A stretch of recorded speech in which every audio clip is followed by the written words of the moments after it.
Wednesday, hump day. We've got a WGC, the Cadillac Championship at Trump National Doral this coming weekend. Really excited for that. We're also going to touch on some live golf updates.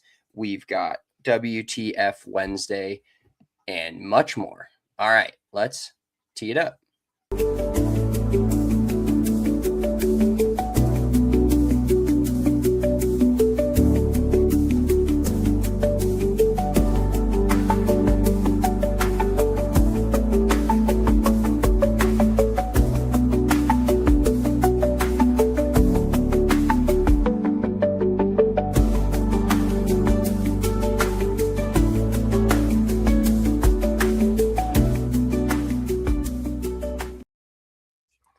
Big Drive Energy Wednesday, the PGA Tour headed back to Doral for the Cadillac Championship. It's kind of wild to look at a PGA Tour event and not have the typical ones, something different. It's wild to have a different sponsor, a new venue in quotes, last played here in 2016. We'll get into all of that, but first let's start out. Migs, how you doing? Happy birthday shout out to your girl. She's 47 today. You get your girlfriend's age wrong one time and you just never goes away, unfortunately. No, I did have a lapse of judgment, but I'm back now. I know how old she is. That's not your first, and something tells me it will not also be your last. Yeah. I mean, if it's the worst thing I do, it's really not the end of the world. We did go get her a Starbucks this morning, which is free, and then she bought my Starbucks, so I kind of got a little treat out of it. Seems a little backwards. Yeah, I know. Well, because you have to use her Starbucks app to get her free birthday thing. So, oh, gotcha. It's not like, oh, well, let me use mine for the birthday thing and then let him pay for his own. So she got me a vanilla iced chai. Have you ever tried chais before? Yes, I love chais. Ironically, so I order cold brew from like a Franzia wine box. It's not actually Franzia. It's called Wandering Bear. It's a coffee company, and you just get fucking pinched by these Instagram ads all over the place, don't you? No, yeah, I mean, yes, but this is great because, dude, I started out on hot coffee and didn't mind it and still don't mind it when it's cold outside, but I'm so much more a cold coffee guy. So these come in the little boxes that you put in the fridge and they have the spout. And so in the morning when I wake up, I just do the little spout, add some creamer to it and make my own drink. And right now I've got this raspberry mocha that I just finished, but I did a reorder. I've got it on an auto ship. And on the next auto ship, I have another box of raspberry mocha coming, and then I added a vanilla chai. So we'll see how that tastes. They have so many flavors. I started with s'mores. There was banana bread is the one that got me hooked on this company. So there's a lot of different flavors and a lot of different options. But I'm just a cold coffee guy, and I do go to Starbucks a fair amount. But I only go to Starbucks if I go to the gym in the morning. If I go gym, order my Starbucks from the treadmill with 5 minutes left, then go to Starbucks and pick it up. But when I am at home, I don't feel the need to go out just to get coffee. So I want to make sure I have coffee here. My wife likes the K-cups, so it's pretty easy. She's got her half and half and a little bit of sugar that she puts in it. So we can do coffee at home. We don't always do coffee at home, but it depends upon if I'm staying up late and watching these playoffs and not getting up to work out, or if I'm getting to bed at a reasonable hour and waking up to go to the gym. Yeah, I definitely forgot how brutal playoff season is, trying to stay up until I think the Nuggets. I got to be honest, I'm as big of a Nuggets fan as you will find.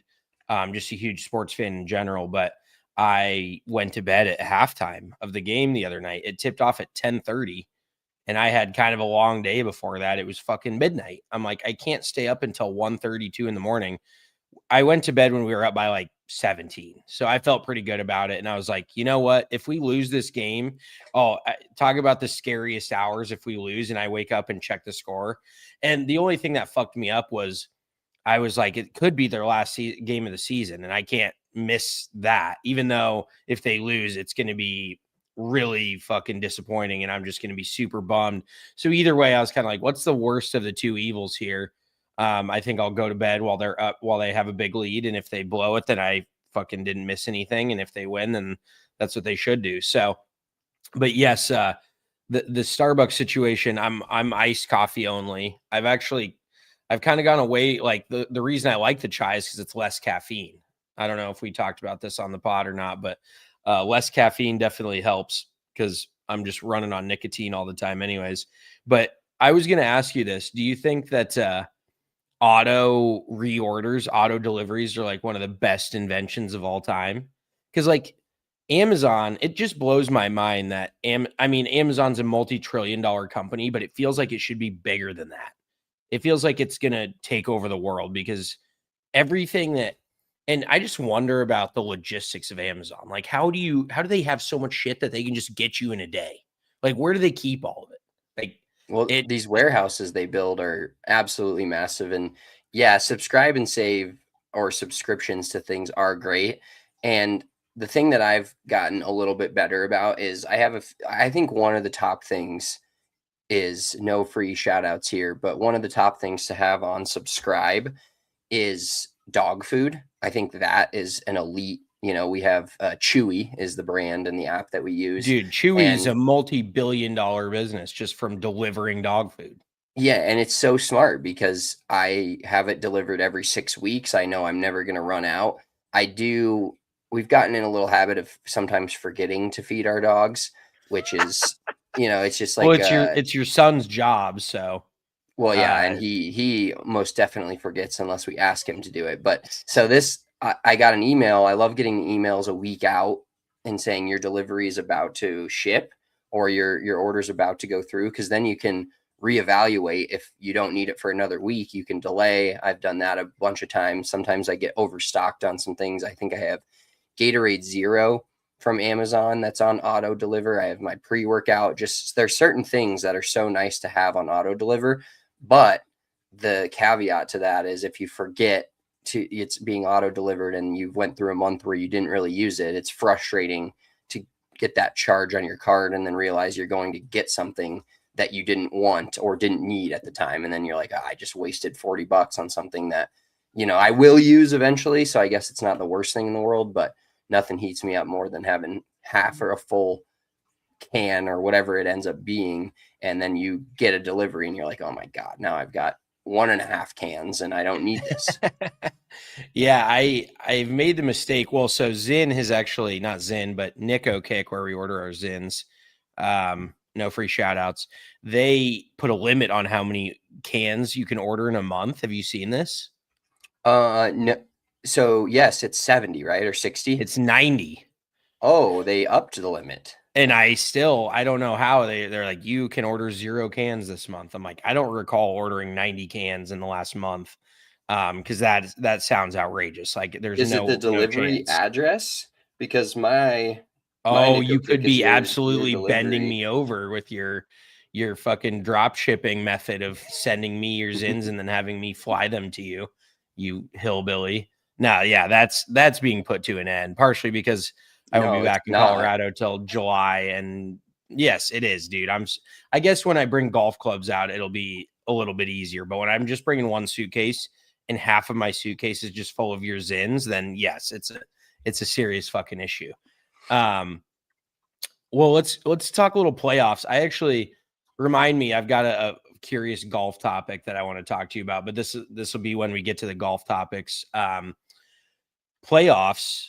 What is jumping out to you? I mean, we kind of talked a little on Monday, but what are you been watching everything? What have you been more hockey, more basketball? Well, I will say I texted the group chat this last night, and there was actually an update yesterday from YouTube TV. No, once again, no free shout outs from the massive Big Drive Energy podcast. But last night was perfect. So my wife went out with her friends and took the little one. So I just had me and the older one, and we were just playing basketball, playing baseball. And I had the Rockies on my laptop, and then I had the full quad box of all playoffs on YouTube TV. I had Buffalo and now I'm forgetting who they played. Boston. Buffalo and Boston on one corner. I had the Dallas Stars, Minnesota Wild in another corner. Then I had the Sixers, Celtics in the other corner, and then the Hawks and Knicks. And the Hawks and Knicks obviously turned into kind of a laugher. But it's weird because I've become, in terms of watching playoff games, when you have 4 games on, I was obviously trying to pay attention to all of them. The Hawks Knicks game kind of got a little out of hand, and the Sixers beating the Celtics was awesome to see. I'm not a big Philly fan, but helps my company a little bit in general. And then just it's kind of fun to see upsets. Like, unless I really hate a team, watching them get buried is fun. But it's also, I'm pretty much rooting in these other series that are not our teams for whoever's down in the series to win the game. I just want these series to go, because game 7, if we got, and it looks like in hockey, we're going to get maybe 2 or 3 game 7s, and same with basketball, we should get 2 or 3 game 7s. It's just so much more fun when these series aren't like the Avalanche Kings. I mean, even though that was fine for us, the Hurricanes and Senators was a sweep. The Oklahoma City Thunder absolutely cleaned out the Suns, which in that world, it was like the Suns were, as much as how did they clean them out? Like, describe what cleaning out means. They swept them. They cleaned their clock. They won every game by 30 points. Like, there was a game the other day where I think that game 2 for the Thunder at home against the Suns, they were an 18.5 point favorite. And so it was, and judging by the betting lines, the Suns money line was about equivalent to the same odds as the Thunder winning by 30 plus points. So literally it's like that, and it's going to happen in every playoff series. There's no perfect seeding. No matter what happens, there's going to be a team that's just better than everybody else and better than the other team and sweeps them. But all I'm really rooting for is game 7s and series to be intense and games to be intense. And last night, I've gotten to a point where if the sound is on, I listened to the Rockies sound, but the game was over fairly early. So I had a choice of the 4 sounds of all those playoff games. And I don't care at all to listen to basketball sounds. So it was between the 2 hockey games. And then I've just gotten to a point where I listen to a broadcast because I like the broadcaster. I may not like the game as much, or may not care about the game as much. Like, to me last night, the Wild and Stars game had a mediocre broadcast crew, but then the Boston game had the TNT crew. And then it was like, just the sound of certain guys' voices, and I can't remember their names right now, all of them, but there's like 4 or 5 guys that I hear their voice and I'm like, that's playoff hockey, and I'll listen to them. And I just love, like, hockey is the one sport, and I think we kind of talked about it as the playoffs started. I'm not locked into every game. That's not the Avalanche, like, fully, like, I need to sit down and be here for first, puck drop and all that. But I'm pretty dialed into it. And the funnest part about hockey is there's not a ton of blowouts, and especially in the playoffs, like, there may be series blowouts, like the Avs was a series blowout, but every game was 1-goal game or overtime, or, it was just very close series. And hockey, just with the way the scores work, it inherits itself to being close games. And like, a team scores 1 goal quick, and like, even the Stars last night, they were getting blown out in hockey terms by 3. They score a goal, get it to 2, then they score another goal and get it to 1, and it's close late. And as Brendan says here in the chat, NHL playoff format needs to go back to the old format and get away from the current one. I totally agree. And I honestly think both NBA and NHL, because they're compared so much in terms of their 82 game seasons played right around the same time. The finals are the same time. They start around the same time. I think the NHL and the NBA should go to a playoff seeding of forget the East and forget the West, and just go 1 through 16. The top 16 teams make it. 1 plays 16, 2 plays 15, and just do a full bracket like that. No reseeding, no jumbling around, no this, no that. That would be electric. I do like the NBA play-in, and some people hate the play-in. I love the play-in for certain reasons. The play-in is cool to me for teams like Charlotte or teams like Portland, right? Where they're a young look team. At Orlando. They're about to beat the 1 seed, and they looked like they were left for dead. They looked like the biggest fucking joke in the NBA, and now all of a sudden But you get a team like that can run so hot and cold, like when the Heat made it to the finals against the Nuggets and they were a play-in team. Obviously, when they turn it on, they're much better than a play-in team. But yeah, the play-in definitely gives some teams that are kind of teetering. Like you said, Charlotte has a fantastic second half of the season, so they are able to get in because truly that is a team that people want to watch. Right. And it's but a you're fun always going to have story your of stinkers. it's a fun story of a young team, but then you get a playing game for a team like the Warriors or the Clippers that are teams that theoretically should make the playoffs or have been there before, and the play-in kind of loses its luster, right? But all the teams that you get hyped for, I mean, even the Hawks being in the play-in, it's kind of a cool story, right? The Hawks were not in the play-in, sorry, the Sixers in the play-in, where they kind of struggled all season, and then they end up getting in the play-in and getting a series against the Celtics where they've played decent basketball and took it to a 3-2 series. So the play-in is very hit or miss. It's teams that are young and maybe wouldn't make the playoffs in the 1-8 format, but then get a chance to. And then there's the older teams that fall out of the top 6 and into the play-in that you're like, oh, they could give a shit less if they make the playoffs. And especially like in the West, when you have a dominant 1 seed like the Thunder are, at 8 seeds, it's going to be a waste of 8 days, to quote Daryl Sutter, For sure. Well, I think you're thinking of Kenny Albert, the hockey announcer. That's one of them. He's been with TNT for forever. And there's just certain announcers, like you said, when you hear their voice, you turn the volume up. And then there's plenty of announcers where I hear it, I'm like, oh, fuck's sake, click. Off. Yeah, I'm like, they got the D squad, because there's pretty much an announcing squad for almost every series. And you're like, you turn it on, and I think it was Stars Wild last night. ESPN broadcast Butchergross is fine, but there's some broadcasts, especially in hockey, where because NBA, I don't care to listen to it. And even when Scalabrini and whoever else did the Nuggets game the other night, I was Rivers like, this and Scalabrini, it was Austin Rivers is fine. I'm not saying guy. I don't mind Austin Rivers, but he's not great. And then you pair him with Scalabrini, who's dog shit. I was like, these just sound like two dudes sitting on the couch, like talking about this game, which, it's fine for us. It's fine right here, but on TV, it's a whole fucking different story. Funny enough, I had no idea. One of the guys that I teach at his house, very well-to-do guy, very cool dude, that the guy I played with at North Jersey on Friday. I asked him what his wife does, because I've met his wife. She's a super nice lady. She said I reminded her of one of her coworkers. And that was like the first time I met her, which was like months ago. So then I asked him on Friday, I'm like, what does your wife do? He goes, oh, she's like play-by-play and a sideline analyst for the NBA and the WNBA and stuff. I was like, Doris Burke? No, her name is Julianne Vianney, Julianne Vianney Brain, Braen. So she works for like CBS Sports. She played basketball at Marist, took them to the Sweet 16 twice as like a mid-major, basically. She was the best player on their team.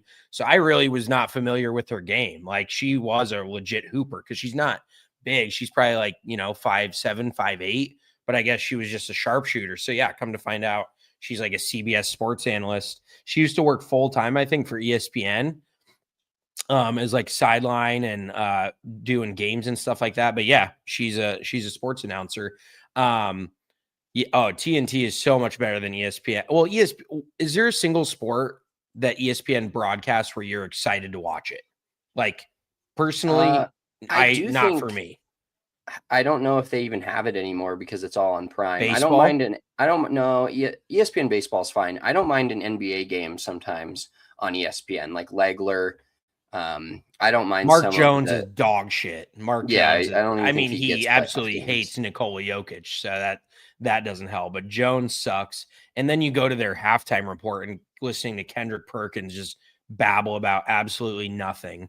I will say that the Prime panel is pretty good. I think it's Steve Nash, Dirk, who's the Blake chick Griffin that just is on that. Yeah, Blake Griffin, and who is the dude from the Heat that played for 40 years? Udonis Haslam's on that. Yeah, Udonis Haslam, Taylor Rooks. And then The Taylor chick that Rooks. just hypnotizes every single dude that comes into her path, or they start acting like a 6-year-old when they get in front of her. Just like, watch this cool trick. Yeah, and there was Just start code switching around her. there was another NBA panel that I saw was Carmelo, Tracy McGrady, and Vince Carter, I want to say. They were on I think that's Peacock. They were the Prime/Peacock one that was they were doing the Magic Pistons game the other day. Okay. So there's not some. Well, There's some unfortunately, good this is talking just heads what out there. sport. Yeah, this is just what sports has turned us into, where there's 6 different networks fucking doing all this, all the panels, all the sideline reporting. But I wouldn't say this is a hot take, but I personally think that the second series of games in the NBA playoffs and the NHL playoffs, that is the most elite time, because it's similar to NFL playoffs, where week 1 you have more matchups, but a lot of them aren't as good.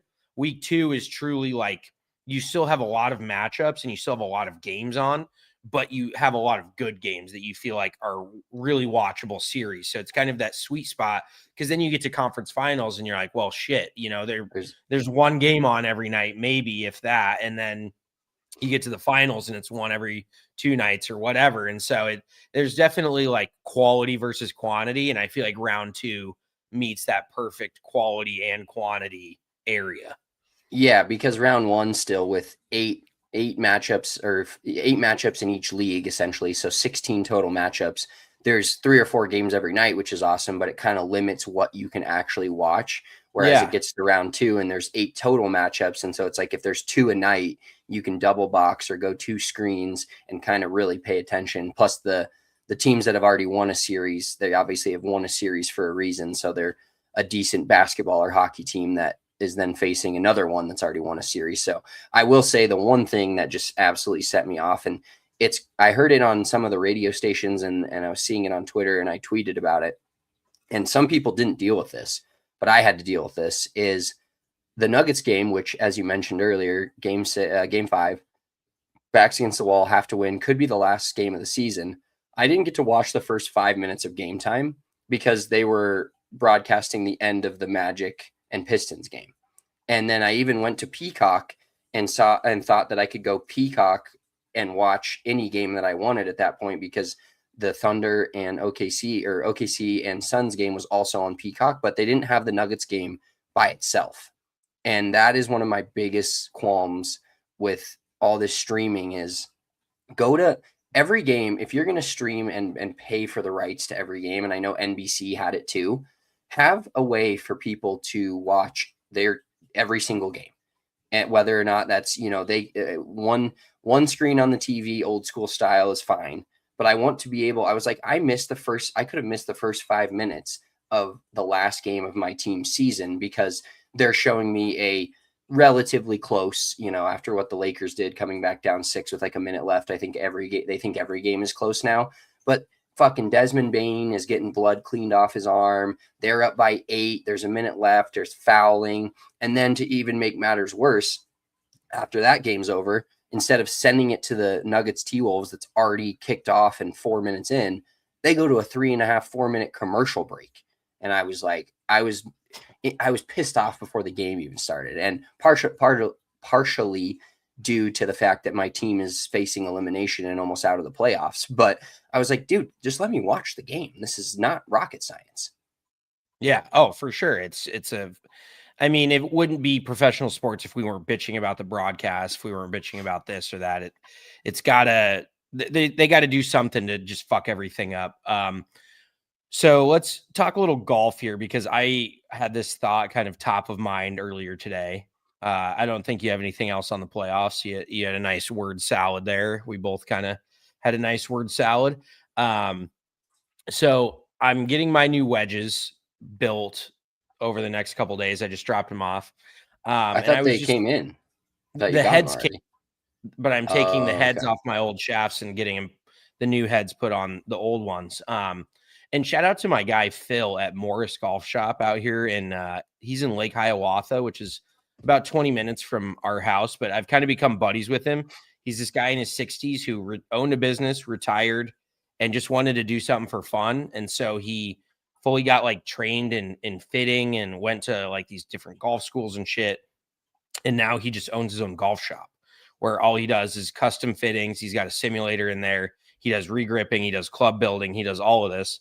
And him and I've only met him like 2 or 3 times. I've gone to his shop and we've probably talked for a collective like 6 hours just Really? about, oh yeah. I want to interject something real quick. That is one of Yeah. my biggest unfortunate things about us not actually working in the golf industry anymore is the ever-ending options of working at a golf course and having the swing weight thing and having lead tape and having the All those bender things and at your being able to do disposal. all the being able to regrip your clubs at whenever you wanted, like all of those things, missing out on that and not having that connect, if you will, where you can just go in and because people will do it for you. Like I can go pay PGA Tour Superstore in some Jagaloon that's 23 years old and to regrip my clubs, but And put the I'd rather grips do it on fucking myself, ass backwards, upside down. Oh, dude, 100%. Like, at least I know if a grip is wonky, it's my own fault, but not some 19-year-old kid working here for a summer job. But no, Phil is like dialed in as shit.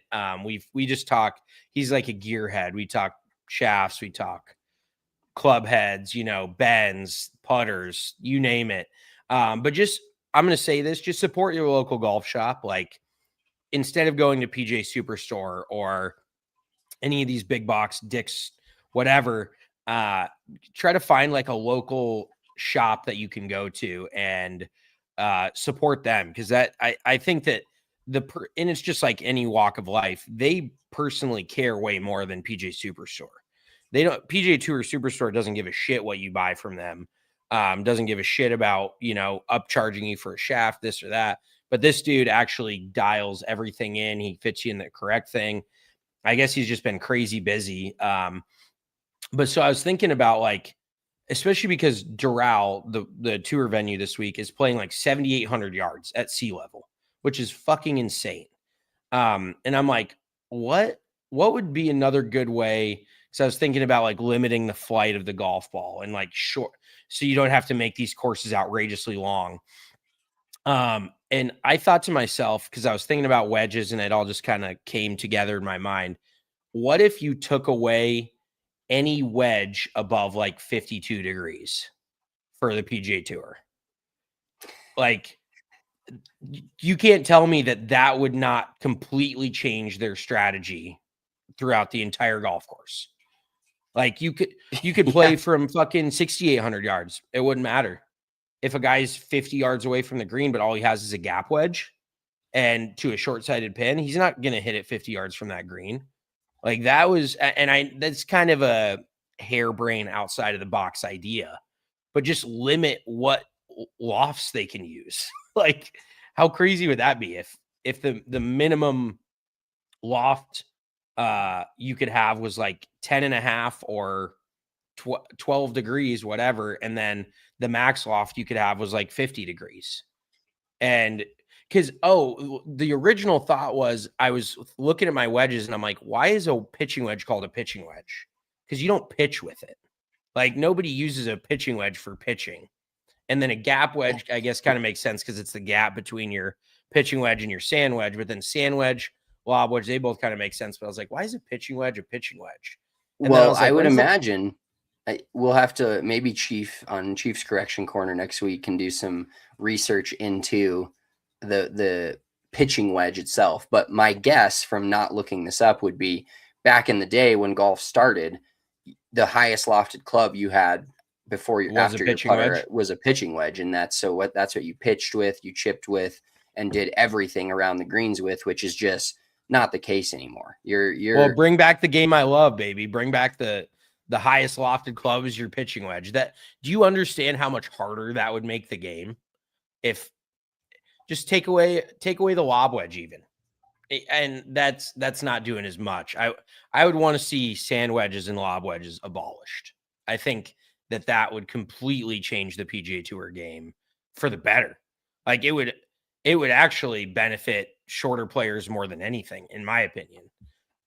So that is just the thought that I had, and I'm glad you're kind of on board with this because it's obviously not going to happen. But it's similar to like the tanking thing in the NBA. It's like, is there any right way to do it?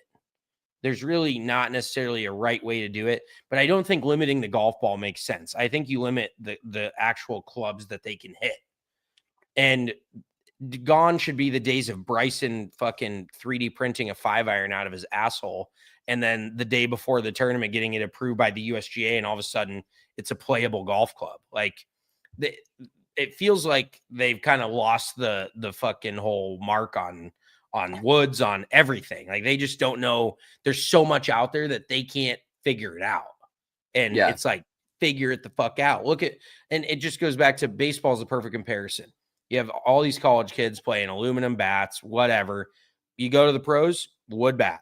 No, unless you're Sammy Sosa throwing fucking cork in there, you're not getting any sort of advantage over anybody else. And that would really, truly bring the artistry and the talent of golf back to what we want it to be, in my opinion. I mean, maybe I'm just a boomer at this point. I do sound like a fucking boomer. No, you do a little bit. I think what would be funny is if they do end up with going with some sort of golf ball rollback, that they engineer, every company engineers this rolled back golf ball, has it ready to rock. They let PGA Tour players go out, hit their normal range balls, do everything, and then the second everybody tees off on Thursday for whatever PGA Tour event they decide to do this for, they just hand them a rolled back golf ball out of the blue. And those guys just have to, dude, can you imagine how bad the play would be the first time? Because you don't think about it as much. Right. Like these guys are so dialed in with my 9-iron goes 168 yards, and they're going to miss shots. They're human. A lot of these guys, there's obviously 50 in a normal event, there's 80 plus guys who miss the cut, 70 guys who don't play well and shoot over par, but they're all as just about as dialed in as any human could be. That's why they're on the PGA Tour. And you just throw them this rolled back golf ball and they go out there and try to play. No practice with it. Not time to dial in exactly how far each club goes. I think that would be a riot of a golf tournament, and you would never get the buy-in, but it would be hilarious to watch for one event. Like, these guys have no clue. They're just guessing. And then it would look more like your Saturday afternoon scramble or your Saturday afternoon individual ball tournament at a local muni where, sometimes you fly it 10 yards over the green. Sometimes you're short of the green. It's so random, but it is the thought of taking away the clubs. Like you said, it's a harebrained thought. It will never happen, but it would be interesting to see the difference on how guys played it. If they're like, okay, if 52 is the degree, I hit my 52, 132 yards. I don't want to be hitting any drives closer to the green than 132 yards or 125 yards. They want to be taking as full of shots as they can. It would be interesting. And then chip shots, like their pitching would be, every bunker would be a mess on the PGA Tour. They're like opening up a 52 degree, like fucking 10 degrees flat, and they got they're going to be healing it into the lip. And here's an idea. What if you can carry a sand wedge, but it's only for the sand? What if you just restrict players like, okay, if you're within 10 yards of the green, you can use your sand wedge, but that's it. Because think about it like this, it would actually be fire for par fives as well. Because no guys are going to be, you'd get everybody going for it to try to get up around the green rather than like, oh, well, I'll hit it 70, 80 yards out and wedge it in. You're not going to want 70, 80 yards. You're either going to lay it all the way up to close to your number, or you're going to take it up near the green. So, I mean, it would just, I think there should be more strategy involved in golf, and really good architects obviously implement that into the way they build courses. But distance has just jumped the shark on all architecture. If you're hitting it 330 in the air at sea level, there's really no golf course out there that can protect that. There's no trump card for distance. It really is insane how far these guys hit it. Like, watching the team event this past week, the Zurich, and seeing Alex Fitzpatrick, who, he's won on the DP World Tour. I know he's a far better golfer than I am. I'm not even saying that I am on the same level as this guy, but I watched him on that one hole that has like the tree right in the middle of the fairway. That was a pretty easy birdieable hole. It's a hole that he ended up making the insane flop shot on. He hits a tee shot that cuts, I think the movement was 35 feet of curve with the TrackMan to the from left to right. As a right-handed golfer, he's a dude that's our size-ish, fading it, and he carries it 305. And I'm like, how in the fuck are they doing this? Like, I feel like I swing the club for a 32-year-old dude pretty fucking hard. And it's just insane how much of a different level that these guys are on with their pure contact of the ball. Well, yeah, and the big difference with driving on the PGA Tour as well is their angle of attack is so dialed in, their spin it. Like, I have never once launched a driver really well and as high as they hit it. It just, the height and the spin rate do not add up for me. So these guys are hitting these towering fades, which for me would spin like 4,500 revs per minute, where theirs is spinning 2,200. So it's just a high towering knuckleball that stays in the air and then it rolls out once it gets on the ground. Like, it's a completely different game, but they've put such an emphasis on swinging hard. Like, did you see the video of Matt Fitzpatrick at the US AM resurface from probably 8 or 9, 10 years ago? No. Okay, so he's got this buttery tempo. He's not swinging hard. Everything is just so flowy and looks so good. And now you look at his move where he's swinging like visibly hard every time. And they're like, look at what golf has turned Matt Fitzpatrick's swing into. Like, you took the kid that would just hit it dead straight, could control everything, had a great short game, to now he's like, I've got it. And credit to him for conforming. And now he's doing it at a very high level. But there should be a place like that for players in professional golf. And it just really feels like there isn't at this point. Like, if you don't hit it 310, statistically speaking, you're pretty much hosed. Gone are the days of a guy that hits it 280 and is going to win on the PGA Tour. It just doesn't exist anymore. Yeah, no, you got to hit it. You got to get 3 bills or else you're not competing on the PGA Tour. Speaking of being short on bills, let's get to this really quick. So as we heard, that came out, I believe, right after our pod on Monday or early yesterday, the Live Golf Tour has postponed or will be postponing their event that was scheduled to be played in New Orleans in the last week of June. Sources tell this website, WDSU, the state of Louisiana is postponing the event until Live can restructure financially and find additional sources of funding. Earlier this month, questions surfaced about the future of the Live Golf League for the rest of 2026. The Live CEO assured cities and states with planned events that the 26 season was moving forward as planned. This course in New Orleans City Park had a massive renovation to its golf course ahead of this event. They spent $2 million to upgrade their facilities in prep for the tournament.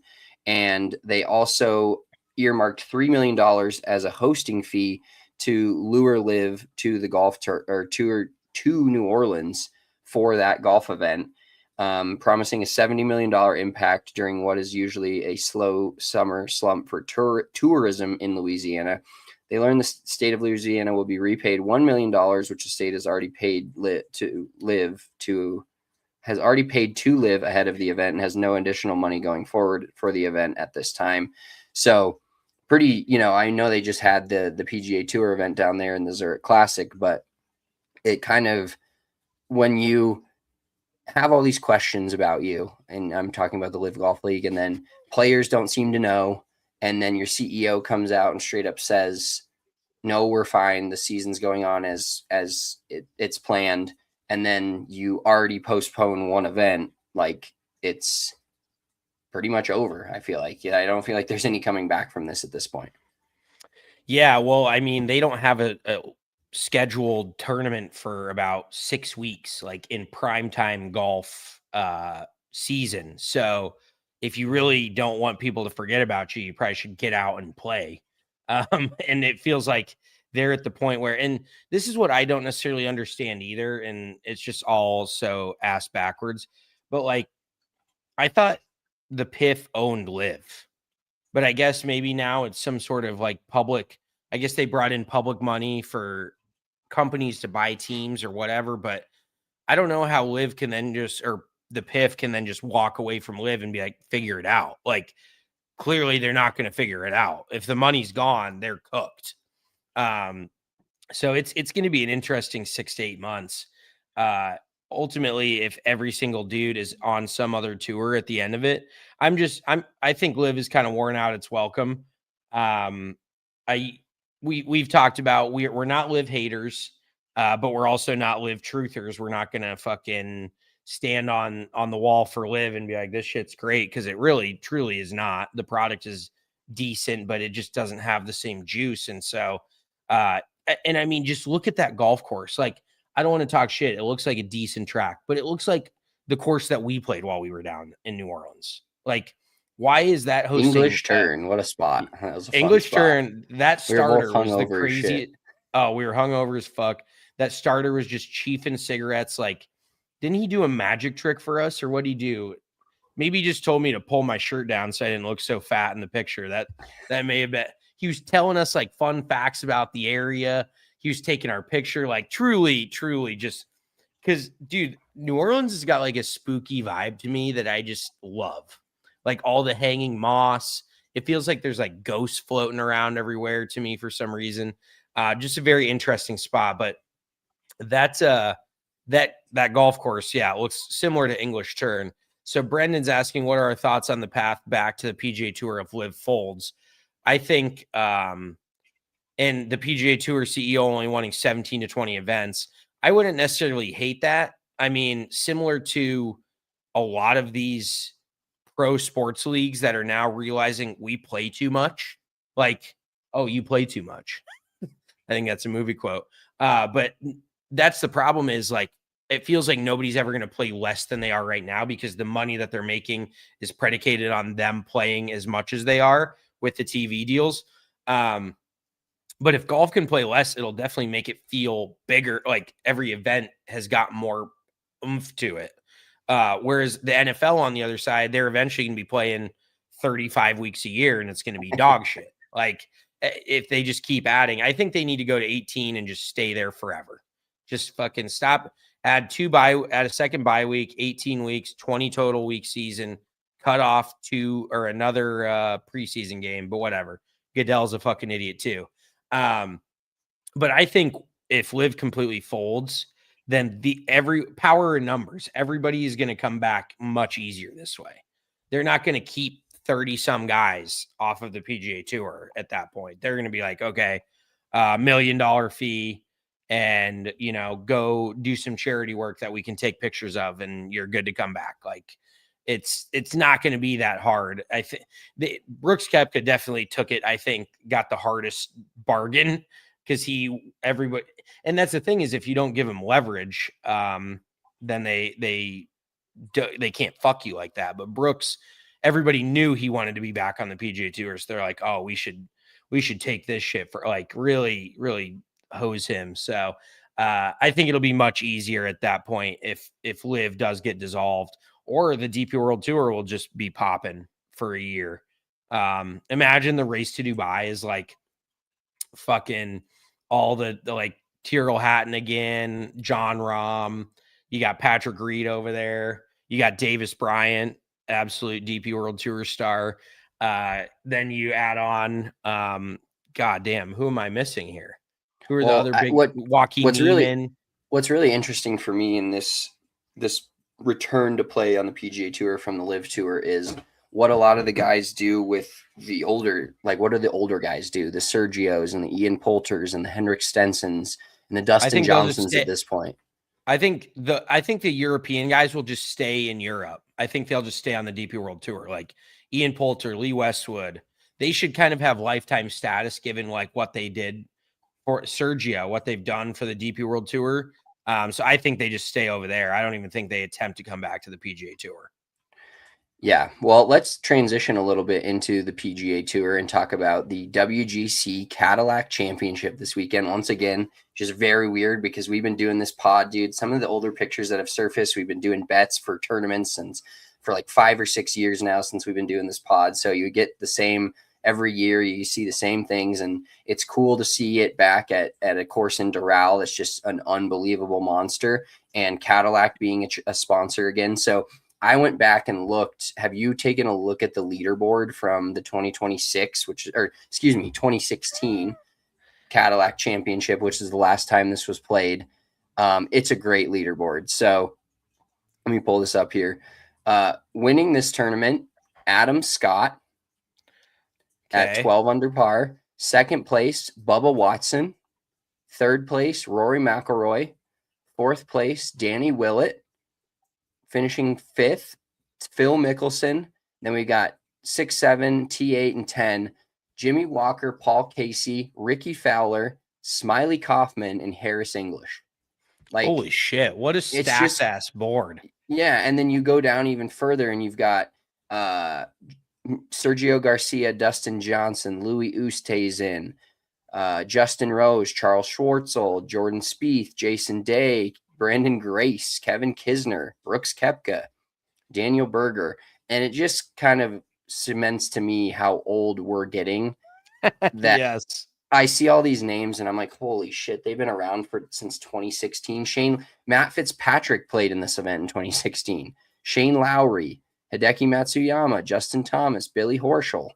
Like, holy fuck, dude, we're old. Yeah, and I once again, at the risk of sounding like a boomer, it just felt like those names meant more 10 years ago.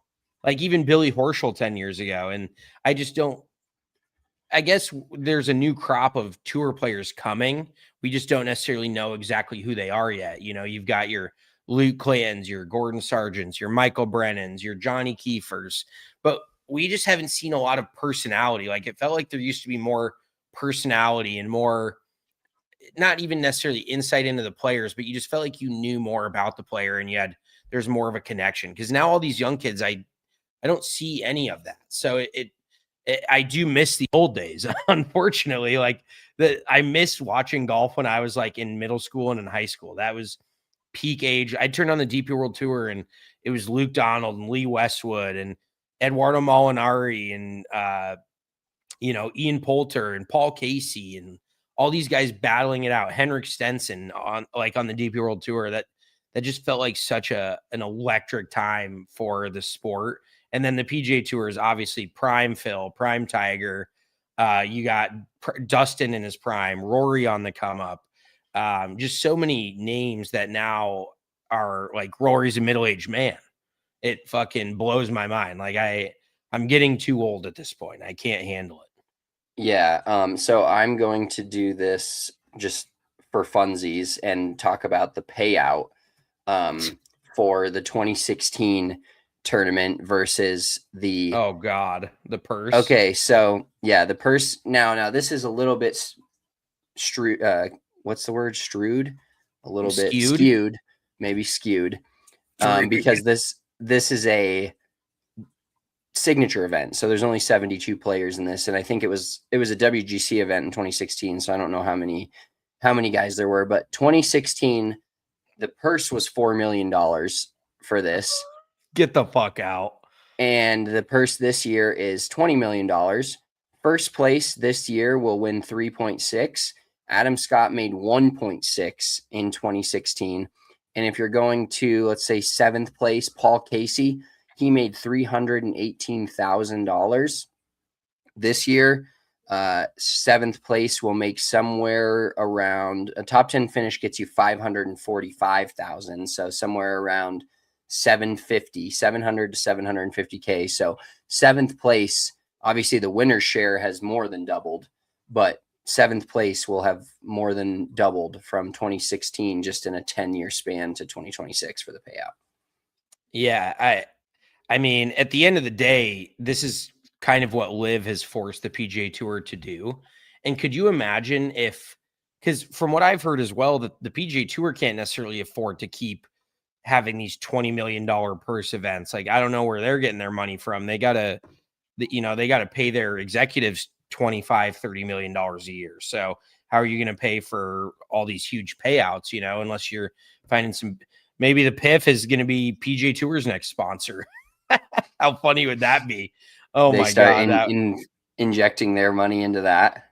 Yes, 100%. That would be awesome. I mean, they are hypothetically, they kind of have by, investing in or in starting in the joint venture with the PGA Tour. I don't know what's going on there either. Um, and I just kind of totally forgot we were talking about. Oh yeah, the money. Yeah, the Live has forced the PGA Tour to make these purses absolutely insane, and it still doesn't make sense that a guy like Scottie Scheffler can make $80+ million in a season on the golf course. Inflation is just rampant. Let's just put it that way. Not across the world. What used to be a $10 million a year guy on the PGA Tour is now a $30 million a year guy. It's fucking Do, bananas. do you know how much, like, I know you don't even fill up your own gas, but do you know how much gas is in New Jersey right now? Because that's my one barometer for where the economy is. And it's because I'm a simpleton and I don't pay that much of Yeah, attention. But by my house right now, it's $4.29.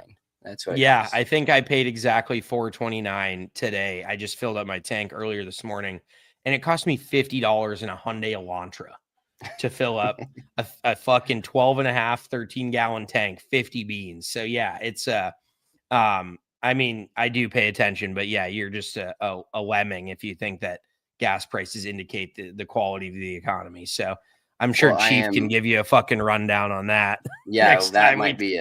that might be a solid talk, is how to equate the economy to where it's currently at. Speaking of the economy and this WGC championship, so let's talk a little bit about Doral and get our picks out there. Of course, not a lot of course history here with a guys on the current PGA Tour and these guys that haven't played over the last decade, but super long course. I did a little bit of research into my picks this week instead of just throwing it out there. You're going to have to bring Barry the Banana out for his picks because Mitchell is superseding his time and he is not picking anymore. He is going to finish the year down 25 units. Barry the Banana is taking over.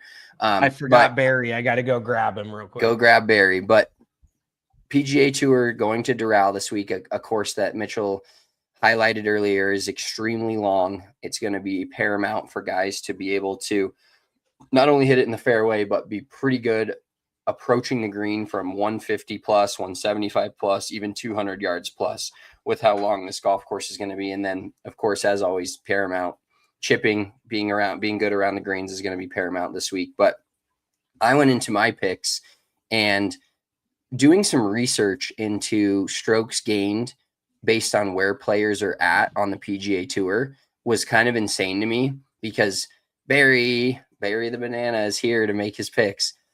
It was insane to me to see how many or who leads the PGA Tour in strokes gained and proximity. I'll give you look at this fairly often, so you may know who leads the PGA Tour in proximity to the hole, just in general.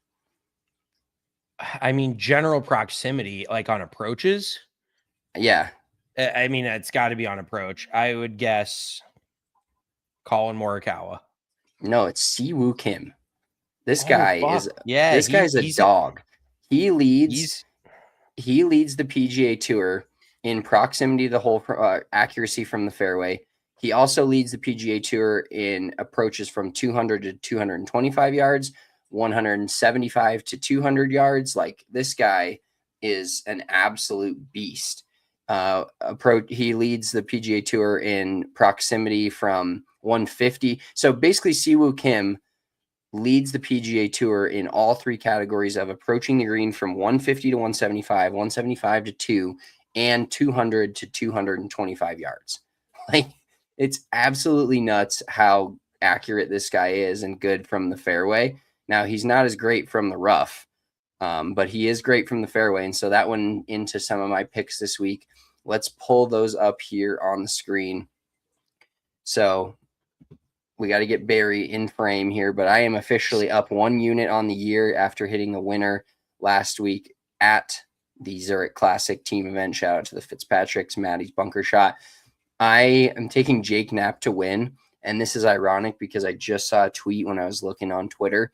Jake Knapp has not hit any golf shots this week. He's playing his pro-am right now with a bandage on his left hand and not hitting any shots, just talking about the golf course. So I'm cooked. well, Jake that's not Jake yeah. Knapp is Yeah, he's not winning this tournament. So that bet's going to come back to me. But I am going with a little course knowledge here / history.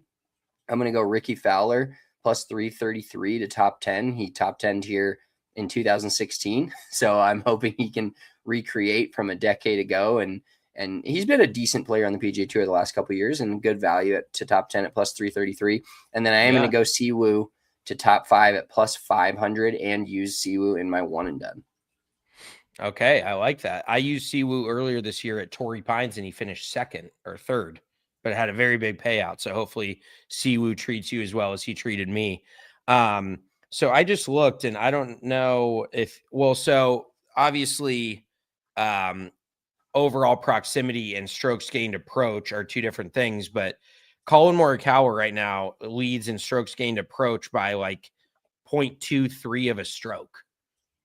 Like a wide margin relative to Brooks Koepka is actually second in strokes gained approach, Adam Scott's third, and Siwoo's fourth.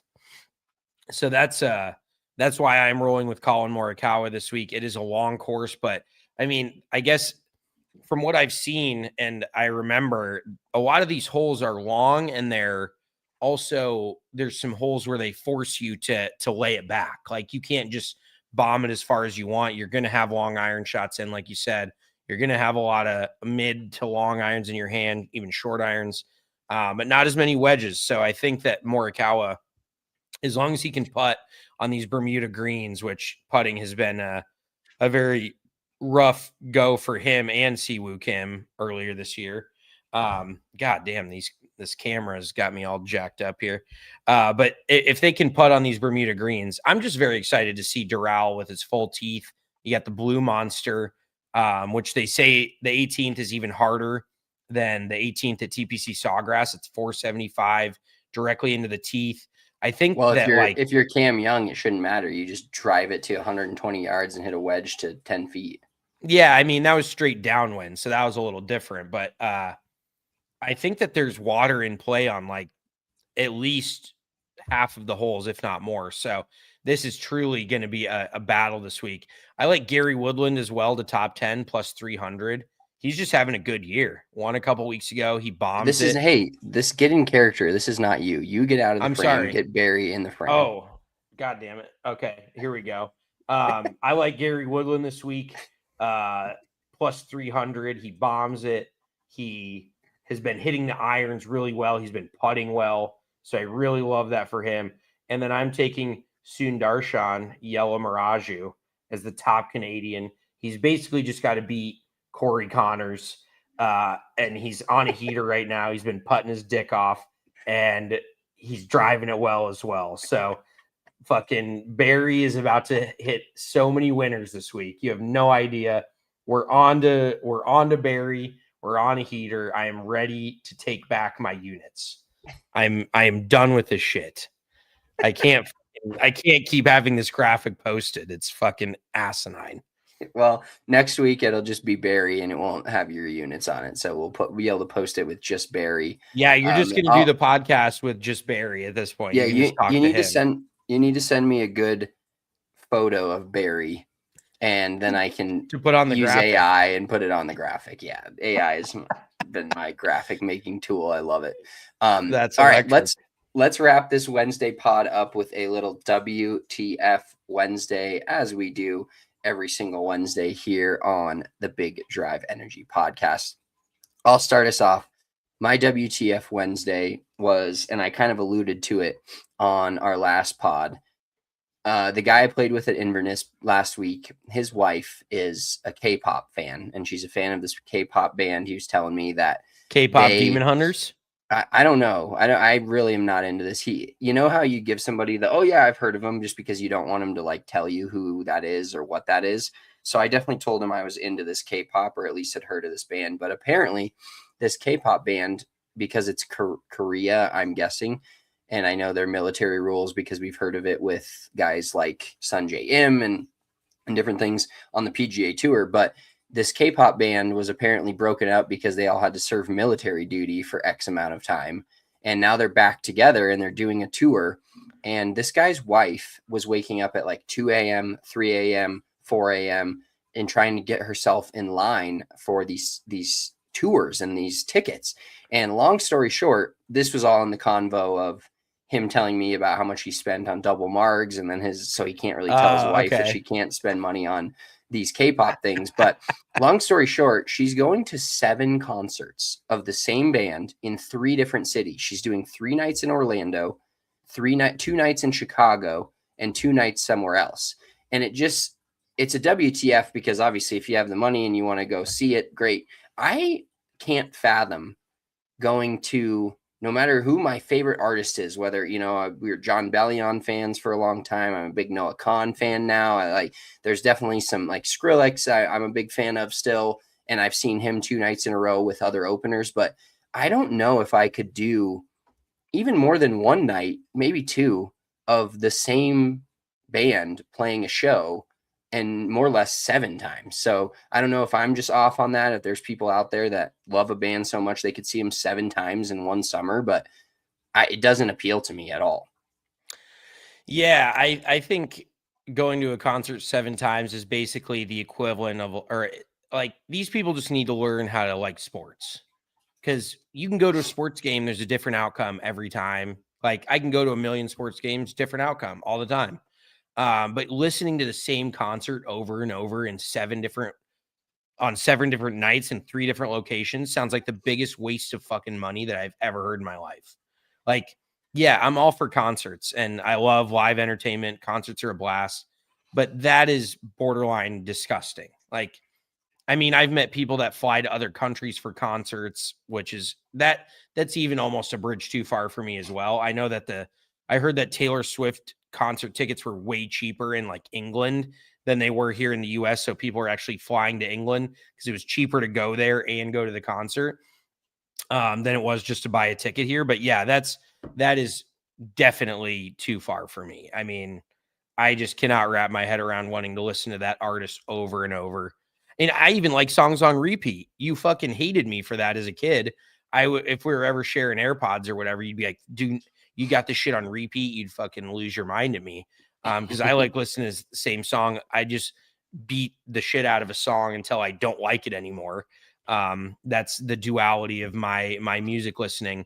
I absolutely love a song. I listen to it a million times and then I eventually hate it. But yes, that's a very good WTF Wednesday, because if my wife told me, unless, she was leaving you alone for 2 weeks to just fucking play golf and hang out, go to work, come home, do nothing, then you'd be like, I don't care what you're doing. Go to 14 concerts. Give me 14 of them right now. But my WTF Wednesday is, so we're going to dinner tonight at this place kind of down the shore, and it's called the Butcher's Block. And I looked it up on the internet, on the interwebs, because and you tell me, are you a look at the menu online beforehand type of guy, or are you just No, a we've talked surprise about yourself? this.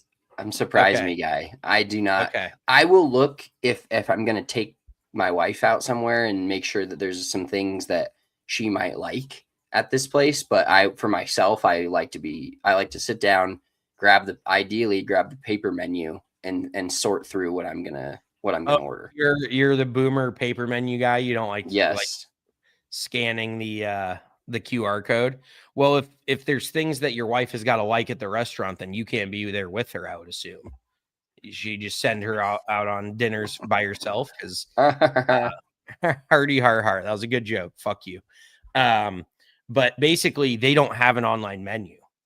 And so, Oh, that's my kind of thing. That's well, my but it's scary because so I give lessons to one of my girlfriend's coworkers, and he kind of lives down the shore in that area. And I asked him if he's been there, and he goes, "Oh, he's like phenomenal, really tough to get a reservation, and very expensive." I was like, "What?" I know that a typical steakhouse is expensive, but I'm like, "Is this place so expensive that they don't put it on the internet?" Like, could I be staring down a fucking $700 or $800 dinner right now in the face?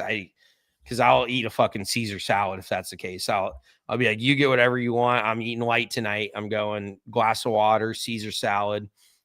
Might bring some shooters in to rip in the bathroom. I'm just kidding. But does if you Google the place, will it give you the little, how the dollar ratings are next to it?